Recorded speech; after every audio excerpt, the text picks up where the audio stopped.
Hello friends, welcome to my YouTube channel online learning website. दोस्तों, आपका GATE और SSC JE और other examination preparation में आपका स्वागत है, जिसमें कि इंजीनियरिंग मैकेनिकल इंजीनियरिंग के सब्जेक्ट्स को पूछे जाते हैं, जिसमें कि ऑब्जेक्टिव के सही। तो दोस्तों, हम लोग पहले बेसिक थ्योरी कंप्लीट कर रहे हैं, उसके बाद हम लोग ऑब्जेक्टिव क्वेश्चन को सॉल्व आउट करेंगे। चलिए स्टार्ट करते हैं दोस्तों। नेक्स्ट टॉपिक हमारा that is your couple. What is the couple? Couple, the two equal and opposite forces whose line of actions are different from a couple. In this diagram you have seen that this is the P force and this P and distance between X.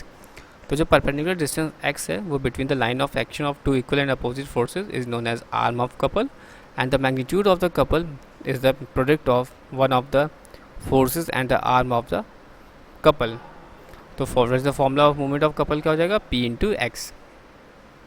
Next दोस्तों बात करते हैं centre of gravity, जो कि बहुत ही ज़्यादा पूछा था एग्जाम में। सेंटर ऑफ ग्रेविटी जो कि अलग अलग फिगर आउट का आप दे सकते हैं। यहाँ पर आप दे सकते हैं रेक्टेंगल, यहाँ पर दैट इज आप यहाँ पर ट्राइंगल एंड सेमी सर्किल।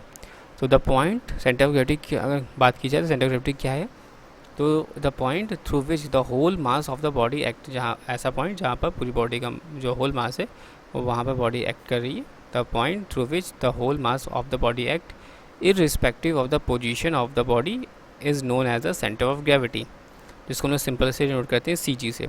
जो plane of geometrical figure like rectangle हो गया, ट्राइंगल हो गया, सर्किल हो गया, have only area but no mass. इनका केवल एरिया है, कोई मास नहीं है।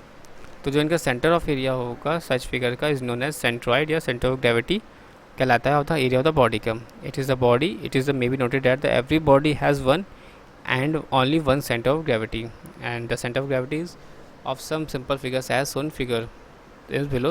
आप देख सकते हैं यहाँ पर length into breadth, and this one is the centre of gravity G, and this distance is L by 2 and this distance is B by 2. And this is of triangle, there our direction capital G and height is H, and this is S by 3 and ऊपर से 2H by 3, and this is the semicircle। आप देख सकते हैं centre of gravity G, radius R हो गया, and that is 4R/3π. The center of gravity of uniform rod is at middle point, and the center of gravity of rectangle lies at the point at which the diagonals intersect, and the center of gravity G of triangles lie at the point where the three mid-ends of the triangles intersect. यहाँ पे आप देख सकते हैं। Next figure में आप देख सकते हैं यहाँ पर 3R/8 हो गया। यहाँ पर किस तरह से यहाँ पर आपसे देख सकते हैं सेमी सर्किल फिगर 1.7 में, this one is the semi circle.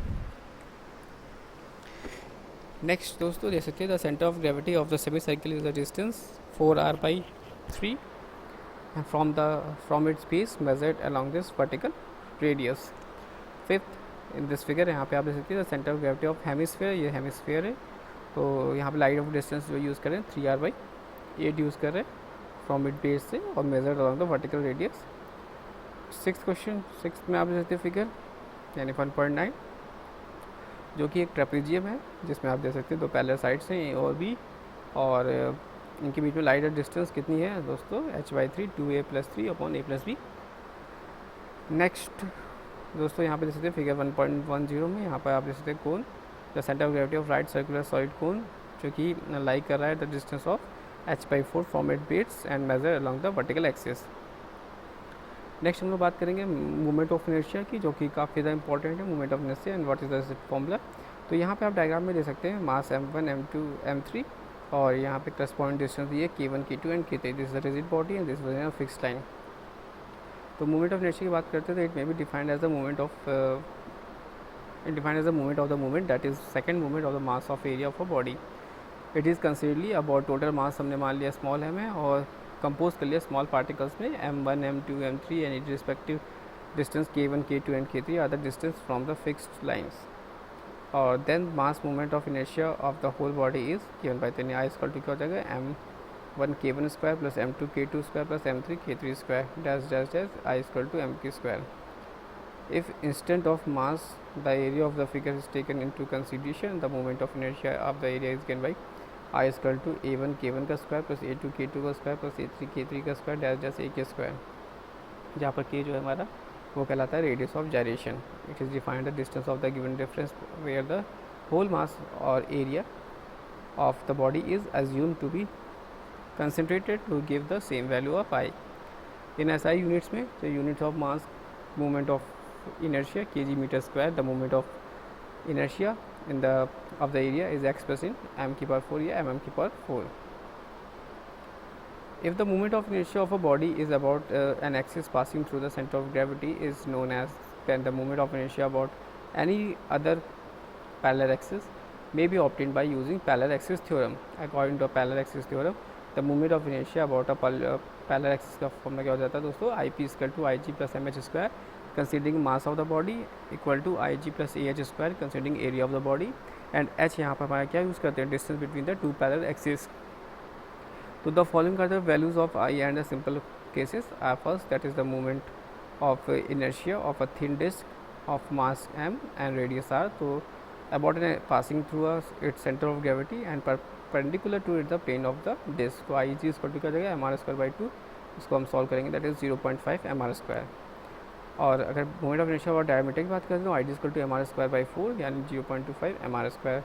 और moment of inertia of a thin rod of mass m and length l about an axis passing through the its center of gravity and perpendicular to its length, Ig is equal to ml square by 12. And moment of inertia about a parallel axis through the one end of the rod, that is Ip is equal to ml square by 3. तो अगर rectangle की case बात करते हैं, यहाँ पे आप देख सकते हैं this is a rectangle, this is axis and this is Y axis and small D and small B. तो यहाँ पे आई एक्सिस की वैल्यू हो जाएगी B D cube upon 12 and I Y Y की वैल्यू हो जाएगी डी बी अपॉन क्यूब 12.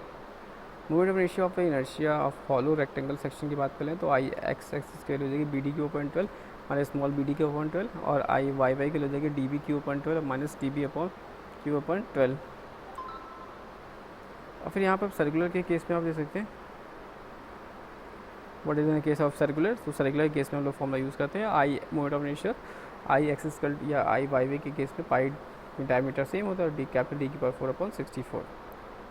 और अगर यहाँ पे आप देख सकते हैं कि हॉलो सेक्शन हो जाएगा तो क्या हो जाएगा आई एक्सेस या आई वाई वी की वैल्यू हो जाएगी पाई बाई 64 कैपिटल डी की पावर 4 माइनस स्मॉल डी की पावर 4. तो दोस्तों आगे बात करते हैं जब moment of inertia for triangular section के लिए बात करते हैं ऑफ जिसकी हाइट जो है एच ले रहे हैं. तो about an axis passing through its centre of gravity capital G and parallel to the base B C. तो यहाँ पे फॉर्मूला यूज़ करेंगे I G equal to B H upon cube 136. तो यहाँ पे हम लोग स्मॉल बी सी नोट करें बी एच 136. और अगर moment of inertia about the base B C से लेंगे तो आई बी सी के लेंगे तो बी एच क्यूब पॉइंट 12. दोस्तों यहाँ पे देख सकते हैं बी एच क्यूब अपॉइंट 36, यहाँ पे बी एच क्यूब अपॉइंट 12 है. तो इसका ध्यान रखिएगा दोस्तों, आई जी की वैल्यू हम लोग जो ले रहे हैं वो बी एच क्यूब 36 है, लेकिन आई बी सी की लेंगे तो वैल्यू हो जाएगी बी एच क्यूब पॉइंट 12. फिर दोस्तों हम लोग बात करते हैं फ्रिक्शन के बारे में. जैसे कि आपको पता है फ्रिक्शन क्या होता है. तो a force acting in the opposite direction of the motion of the body is called the force of friction. जिसमें हम लोग दो बात करते हैं, एक होता है स्टैटिक फ्रिक्शन, एक होता है डायनेमिक फ्रिक्शन. तो friction experience by the body when it is rest. The friction is experience by a body when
force of friction की वो रिमेन्स कांस्टेंट होती है, लेकिन डिक्रीज होती है slightly with the increase of speed.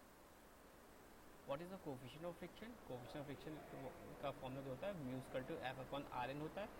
ये क्या होता है? It is defined the ratio of limiting friction capital F to the normal reaction R N between the two bodies. It generally denoted by the mu.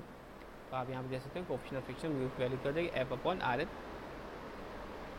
Next दोस्तों limiting angle of friction आप यहाँ पे देख सकते हैं। Limiting angle of friction जो है तो दोस्तों यहाँ पे देख सकते हैं it is defined as the angle which the resultant reaction R makes the normal reaction R N. जहाँ पे आप यहाँ पे डायग्राम देख सकते हो, यहाँ पर F equal to mu R N, यहाँ पे पी लग रहा है और यहाँ पर इसको डायग्राम इसका वेट ऑफ डब्ल्यू यहाँ पर और opposite reaction force normal reaction force R N ऊपर की ओर दिख रहा है। यहाँ पर रिजल्टेंट आर है और इसके हमने एफ से अटैच कर दिया। दैट इज़ यहाँ पर आप देख सकते हो कंसीडर एक बॉडी ए जिसका वेट डब्ल्यू है और resisting a horizontal plane P as one figure, और it is a horizontal force P is applied on the body. No relative motion take place until the applied force P is equal to the force of friction F acting opposite the direction of motion. तो magnitude of this force का friction का क्या हो जाएगा? F equal to mu W, और यहाँ पे हम W लिख सकते हैं म्यू आर एन भी लिख सकते हैं। आर एन यहाँ पर हम नॉर्मल रिएक्शन फोर्स है। तो जो लिमिटिंग केस है वो when the body is just began to move it is in equilibrium under the action of the following three forces. पहला हो जाएगा वेट ऑफ द बॉडी, दूसरा हो जाएगा अप्लाइड हॉरिजॉन्टल फोर्स और तीसरा हो जाएगा reaction R between the A and plane B. तो रिएक्शन आर जो होता है वो must therefore the equal and opposite to the resultant of W and P and will be inclined at angle phi. और जो नॉर्मल रिएक्शन आर एन होता है this angle phi is called the limiting angle of the friction या simply angle of friction. इसको कैसे निकालेंगे? Tan phi के formula use करेंगे एफ अपॉन आर एन, जो कि एफ की वैल्यू होगी mu R N upon R N, cancel हो जाएगी यानी टेन फाई वैल्यू हो जाएगी म्यू। अब बात करते हैं एंगल ऑफ रिस्पॉन्स की, रिपोज की। तो ये जो होता है एंगल ऑफ रिपोज आप यहाँ पे देख सकते हो इस डायग्राम में। This is the object and there have W sine of phi and F and this was the W cos theta and R and W. तो एंगल ऑफ इसकी बात कर लेते हैं हम लोग रिपोज की। तो जो ये होगा it is the angle of inclination alpha of the horizontal of the plane to the horizontal at which the body just begins to move downward down the plane. A little consideration will show that the body will begin to move the plane if the angle of inclination alpha and the plane is equal to the angle of friction phi. तो यहाँ पे आप देख सकते हैं W sin phi is equal to F और is equal to mu r n और mu is equal to cos W cos alpha. Then alpha is equal to mu tan phi and alpha is equal to phi. This one is the diagram. Minimum force required to slide a body on a rough horizontal plane. तो this one is the diagram. यहाँ पे आप देख सकते हो, यहाँ पे are हो गया, डब्ल्यू हो गया, पी कॉस थीटा, यहाँ F is to mu R N, this one is P. तो यहाँ पे हम जब बॉडी मान लेंगे ए जिसका वेट है डब्ल्यू और resisting on a rough horizontal plane B और let an effort P applied to an angle theta to the horizontal such as just begin to move. तो यहाँ पे क्या होगा? यहाँ पे हम जब निकालेंगे रिजल्टेंट तो यहाँ पे पी कॉस थीटा जो इसके जस्ट अपोजिट है, यहाँ पे देखते हैं एफ के, यानी एफ की वैल्यू क्या म्यू है। तो यहाँ पे रिलेशनशिप बन गया और यहाँ से इसको इधर आएंगे तो माइनस हो जाएगा म्यू की value W minus P sine theta और टेन फाइव इक्वल टू क्या हो जाएगा ये W minus P sine theta, जहाँ पे हमने म्यू की वैल्यू टेन थीटा मानी है। अब यहाँ पे हमने क्या हो गया sine five equal W minus P sine theta upon cos five cross multiply कर दिया। तो क्रॉस मल्टीप्लाई करें तो P cos theta cos five plus P sine theta sine five equal to W sine five. तो यहाँ पे relationship आ गया P equal to W sine five upon cos theta minus five. तो यहाँ पर पी की अगर वैल्यू मिनिमम है तो हम लोग क्या करेंगे कॉस थीटा माइनस फाइव की वैल्यू 1 मांगेंगे। पी की वैल्यू अगर मिनिमम लेंगे तो हम लोग कॉस थीटा माइनस फाइव की वैल्यू क्या हो जाएगी 1 हो जाएगी। तो 1 की वैल्यू हमें पता है कि कॉस 0 की वैल्यू होती है, तो 0 कॉस से कैंसिल आउट हो जाएगा और हमें फाइव की वैल्यू मिल जाएगी, थीटा की वैल्यू मिल जाएगी 5 के बराबर। और in the other word effort is the minimum when it is inclination theta horizontal plane is equal to angle of friction P minimum equal to W sine theta. तो दोस्तों please like and subscribe my channel. और दोस्तों इसके बाद हम लोग objective questions को solve करेंगे और इससे पहले हम लोग थोड़ा इसके जो बेसिक कंसेप्ट है उसको क्लियर आउट कर रहे हैं। तो दोस्तों आप मेरे चैनल को लाइक और सब्सक्राइब करिए, साथ ही साथ मेरे टेलीग्राम चैनल पर भी शेयर करिए। Thanks for watching.